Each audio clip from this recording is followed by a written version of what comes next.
maman, on se retrouve aujourd'hui pour faire un petit tag dédié à l'allaitement, donc c'est parti.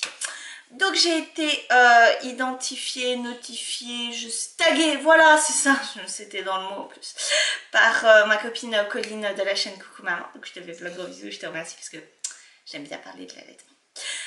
Donc je vais vous lire les questions qui sont sur mon ordinateur juste là, c'est pour ça que je regarde juste là. Évidemment c'était complexe à comprendre. La première question, est-ce que lors de mon premier accouchement j'avais pour projet d'allaiter? Oui, j'ai toujours voulu allaiter, ça a toujours été une évidence si on veut pour moi. Et je ne m'étais pas vraiment fixé d'objectif pour mon premier, je m'étais dit au moins 1 an et puis je me suis renseignée par la suite et je me suis dit 2 ans c'est quand même pas mal.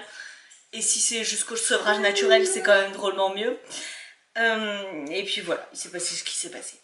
Quelle est votre durée d'allaitement la plus longue? Donc c'est mon premier que j'ai allaité jusque 23 mois parce que je suis tombée enceinte et que ça ne l'intéressait plus de téter.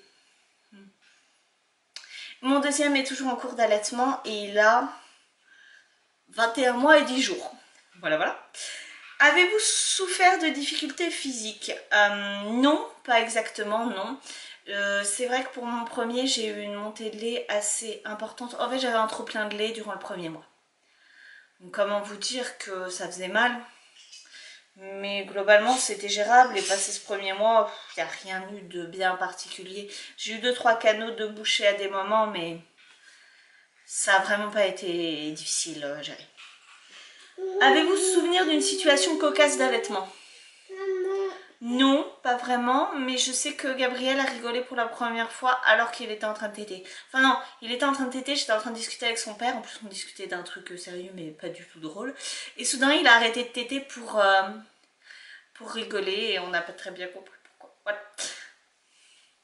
Quelle est la remarque la plus à côté de la plaque qui vous ait été faite? C'est ma belle-mère qui m'a fait la remarque la plus à côté de la plaque, mais elle n'a pas allaité donc je suppose que c'est lié. Elle m'a dit, quand Gabriel avait à peu près une dizaine de jours, qu'il faudrait faire tester mon lait parce que il ne prenait pas énormément de poids. Il prenait du poids, mais généralement les enfants prenaient plus de poids que ça. Donc elle m'a dit qu'il faudrait faire tester mon lait. Voilà. Quelle est la remarque la plus aidante qui vous a été faite vis-à-vis de l'allaitement? Bah, il n'y en a pas eu en particulier qui m'ait beaucoup aidé. Je me suis beaucoup renseignée par moi-même. Donc, rien ne m'a bien aidé à part les renseignements que je me suis pris moi-même pour moi-même. Vos mères et belle-mère avaient-elles allaité? Alors, ma mère nous a tous allaités pour des durées variables. Et ma belle-mère n'a pas allaité du tout. Votre conjoint a-t-il un soutien depuis le début de l'allaitement jusqu'à présent? Comment vous dire que cet individu, qui est mon conjoint, est la personne la plus soutenante de l'allaitement, je crois. C'est-à-dire qu'aujourd'hui, notre deuxième a 21 mois et qu'il y a encore des soirs où il trouve qu'il n'a pas tété beaucoup, donc il me fait un petit briefing sur tu sais l'allaitement c'est important, combien de fois tu l'as allaité aujourd'hui, est-ce qu'il a bien avalé, blablabla blablabla. Donc oui, il est plutôt soutenant, oui, il n'y a pas trop de mal là-dessus. Il considère que c'est le meilleur qu'on puisse donner à un enfant et il considère que l'allaitement est à favoriser par rapport à tout. Donc ça va. Quel a été l'objet qui vous a été le plus utile pour votre allaitement? Mon téléphone. C'est horrible de dire ça. En fait, je ne vis pas des moments de plénitude et de liens particuliers quand j'allaite mes enfants. Je le fais parce que c'est la meilleure chose à faire. Mais sinon, c'est pas mon kiff. Et il se trouve que c'est pas non plus le kiff de mes garçons. C'est-à-dire que mon premier, il a quand même refusé énormément de contacts durant l'allaitement. C'est-à-dire qu'il y avait des allaitements où je ne pouvais même pas le toucher ou le regarder. C'était très dur. Et donc pour passer un peu le temps, parce que les tétés ça peut durer longtemps, il est vrai que j'étais facilement sur mon téléphone à regarder d'autres trucs et à discuter d'autres choses parce que comment vous dire qu'une tétée d'1 heure et demie c'est long. Donc ça n'a rien à voir. mais ça m'a drôlement aidé.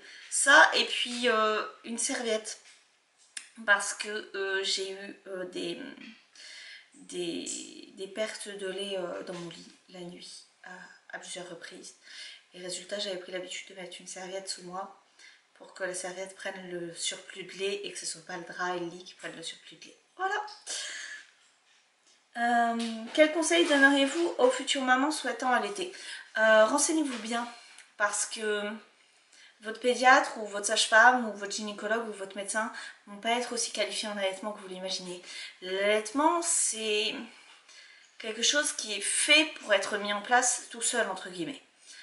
C'est pas censé être associé à la tétine, c'est pas censé être associé au biberon, on n'est pas censé donner de l'eau, on n'est pas censé donner des compléments de ce genre. En fait, l'allaitement, c'est fait pour tout faire.